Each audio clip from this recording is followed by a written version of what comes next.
d'entretenir la maison. S'il y a quelque chose qui se brise, on va le réparer tout de suite. Comme entre autres, pour la plomberie, il y en a un qui a appris ça en particulier, comment le faire. Quand il y a quelque chose qui se brise ou un renvoi d'eau, il va se mettre tout de suite au travail pour le remplacer. C'est pareil pour l'électricité, il y en a un qui a appris ça, puis s'il y a de quoi, il va le réparer. C'est celui qui parle. Il n'y aura pas de problème pour le faire. Puis même s'il y a de quoi, si on a un trou à percer dans le plâtre, il n'y a pas de problème, on peut le percer, puis après on peut le boucher avec du plâtre, puis faire la réparation comme il faut, là. Puis si on a besoin de conseils, on a toujours nos frères qui sont à côté de nous. Même le frère Jacques nous a appris comment se servir des outils. Mais là-dedans, on a appris aussi la patience. C'est à travers la construction. Parce que tous les jours, il fallait recommencer. Le soir, il y avait le ménage à faire. Le matin, on recommençait, mais on ne savait pas toujours comment que ça se ferait. Les rénovations, là. On n'avait pas de plan d'avance. Chaque matin, les frères discutaient pour savoir qu'est-ce qu'on ferait.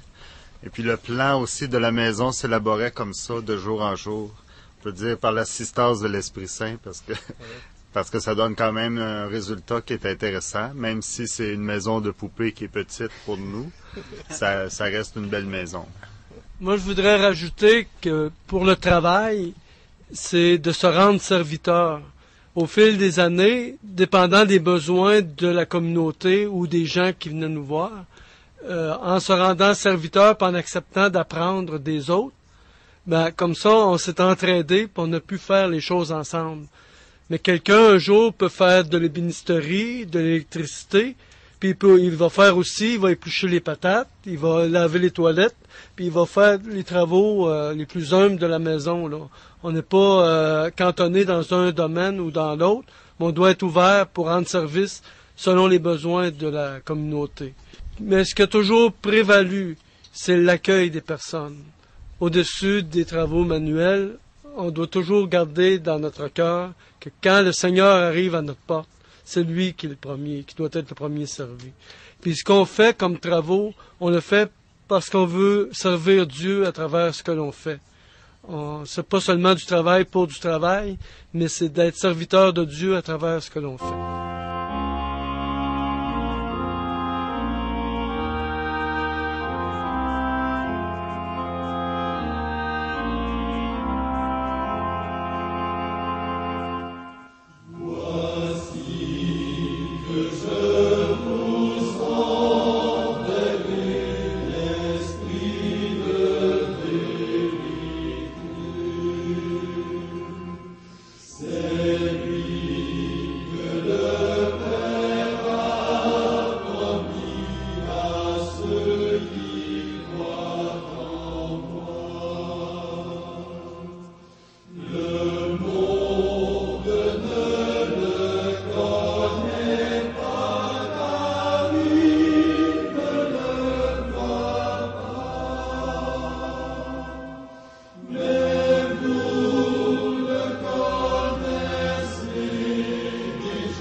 C'est de l'info sur RCF, Audrey Souriau et ses invités.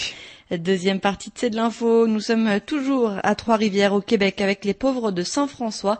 Après nous être intéressés à l'histoire de la communauté et à son installation à Trois-Rivières, je vous propose à présent d'en savoir plus sur les pauvres de Saint-François et sur leur charisme de prophétie. Comment vous l'expliqueriez à quelqu'un qui n'a jamais entendu parler, qui ne sait pas ce que c'est? Comment vous l'expliquez? Est-ce que vous l'expliquez? Ben, d'abord, le mot prophétie veut dire une parole qui vient sous le souffle du Saint-Esprit. Il faut bien que ça passe par un homme ou par une femme, mais c'est une parole qui surgit de la bouche de quelqu'un. Maintenant, des paroles d'hommes, des paroles de femmes, qui sont des paroles qui viennent de l'esprit de l'homme, quelqu'un qui arrive puis qui dit « Toi, je veux plus te voir », c'est certain que ça vient pas du Saint-Esprit, « Toi, je veux plus te voir ». Mais il y a des paroles qui arrivaient au-dedans sans le concours de l'intelligence du frère. Des paroles arrivent au-dedans à l'insu du frère. Je vais vous donner un exemple pour mieux. Dans les tout débuts, avant que la communauté commence, ma mère demeurait dans une grande ville, à Drummondville, et puis j'allais, une fois de temps à autre, faire un tour. Et je reçois un coup de téléphone, là, d'un jeune qui veut me parler. Il me dit, est-ce que tu pourrais m'expliquer ce qui m'arrive? J'ai toujours des mots dans le front, en dedans, qui m'arrivent et qui restent là, au dedans. Il dit, j'aimerais ça que tu m'expliques ça. Ben, je dis, attends, je vais prendre un papier, un crayon, puis je vais écrire les mots que tu vois.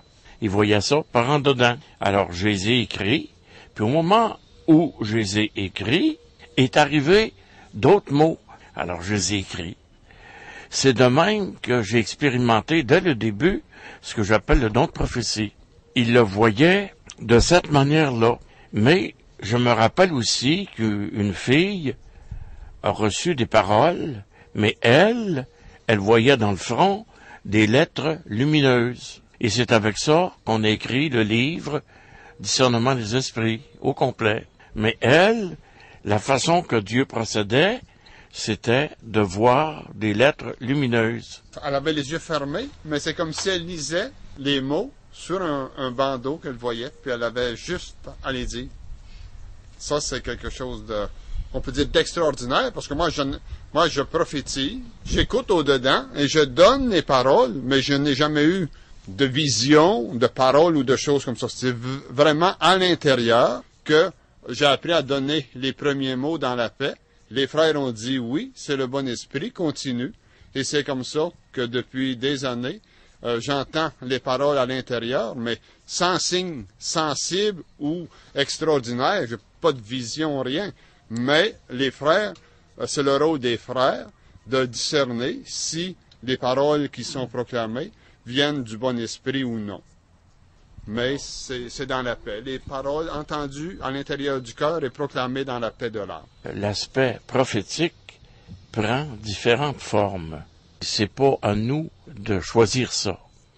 Ça arrive, c'est comme ça. C'est comme ça. Par exemple, je venais de sortir d'hôpital, je m'étais couché le soir vers 10 heures à peu près. J'ai dormi toute la nuit. Le matin, je me fais réveiller à 6 heures. J'entends dans mon oreille, c'est ça qui m'a réveillé, plus vite tu mourras, plus vite tu viendras me rejoindre et tu ressusciteras avec moi. Mais cette parole, je dormais. C'est comme ça m'était arrivé dans l'oreille. Est-ce qu'elle est arrivée dans l'oreille? C'est une autre histoire. Ça peut être par en dedans. Mais il reste que, je veux dire, le don de prophétie, il y a différentes façons, à mon avis, que le Seigneur opère. Ce n'est pas à nous de décider comment les paroles arrivent. C'est vraiment un certain mystère, cette façon de procéder du Seigneur. C'est pour ça qu'il faut être très, très attentif à ce qui arrive au-dedans. Les dons de prophétie, c'est étrange. Ça peut arriver de bien des manières. C'est pour ça qu'il faut s'y disposer et non pas préjuger d'avance que ça se fait de même ou que ça se fait de même. C'est pas facile de l'expliquer ça. Il y a une chose certaine, c'est que il faut que le cœur de l'homme soit dans la paix. Dieu ne parle pas dans le trouble. Il faut être dans la paix. Puis la paix, ça veut dire ça, dehors tous les tracas, c'est ça. Puis ça peut vous arriver, vous là.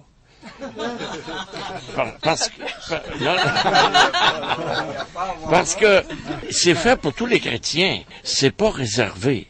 C'est sûr que le Seigneur a voulu que d'une façon particulière, comme communauté, on exerce ce charisme.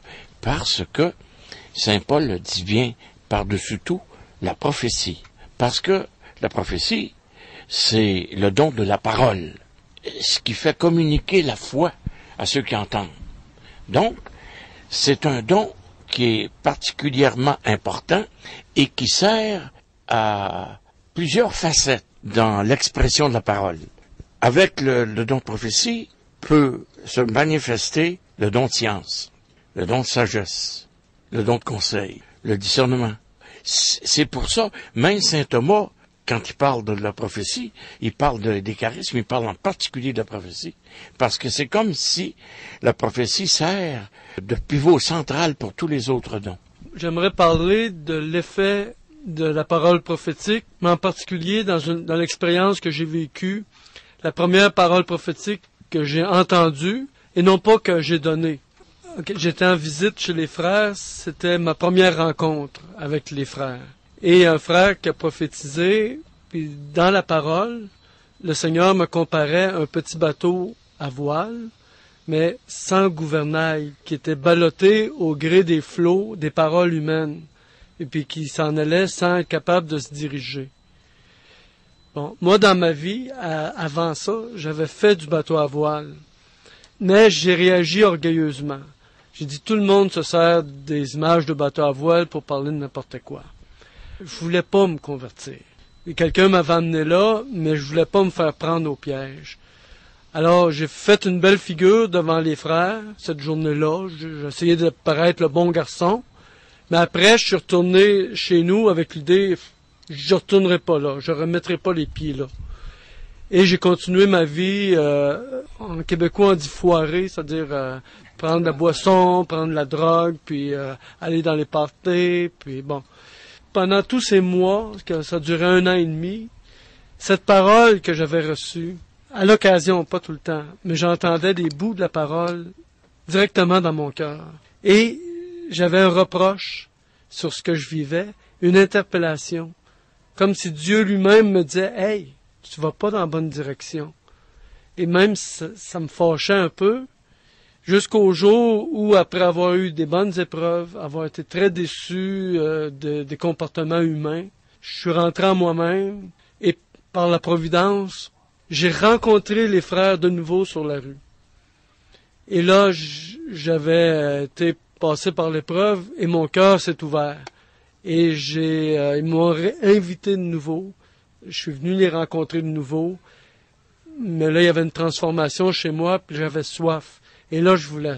C'est pour dire que cette parole, c'est pas une parole humaine, et c'est elle qui m'a poursuivi. Mais à travers la parole, c'est Dieu. Tu sais, j'ai comme réalisé la parole quand il dit « Le Seigneur est mon berger ». Comme un bon berger, par sa parole, il m'a poursuivi. Mais ça s'est passé à l'intérieur de mon cœur, mais les frères ont été l'instrument qui ont proclamé la parole. Mais après, j'étais plus avec eux, mais la parole continuait son chemin. Et dans les Écritures, dans l'Ancien Testament, il dit que la parole est comparée à l'eau qui tombe des nuées. Elle ne tombe pas dans la terre sans qu'elle ait accompli la mission pour laquelle le Seigneur l'avait envoyée. Alors je peux dire avoir expérimenté cette parole-là, c'est que la parole a continué à faire son travail en moi. Comment vous avez vécu les uns les autres d'avoir été en quelque sorte choisis pour avoir ce don? C'est un miracle. On sait que le bon Dieu nous a aimés, séduits, choisis. On se convertit. Mais la première fois qu'on entend le bon Dieu dans son cœur, puis on dit oui, c'est ça l'esprit de prophétie, c'est sûr qu'on est émerveillé. On est émerveillé parce que Dieu s'est servi de nous comme instrument. On sent notre indignité, puis on sait que c'est Dieu qui veut parler à travers nous pour édifier la foi, l'espérance et la charité. Et on touche du doigt le miracle. Et ça, c'est quelque chose qui marque l'âme. Et le bon Dieu, sur l'esprit de prophétie, il n'y a pas de professeur à nous montrer, si ce n'est que l'Esprit Saint qui nous prenait en main, puis nos frères qui authentifiaient que ce qu'ils venaient d'entendre, c'était vraiment l'Esprit Saint. Et Dieu, pour nous seconder son œuvre, il manifestait aussi des choses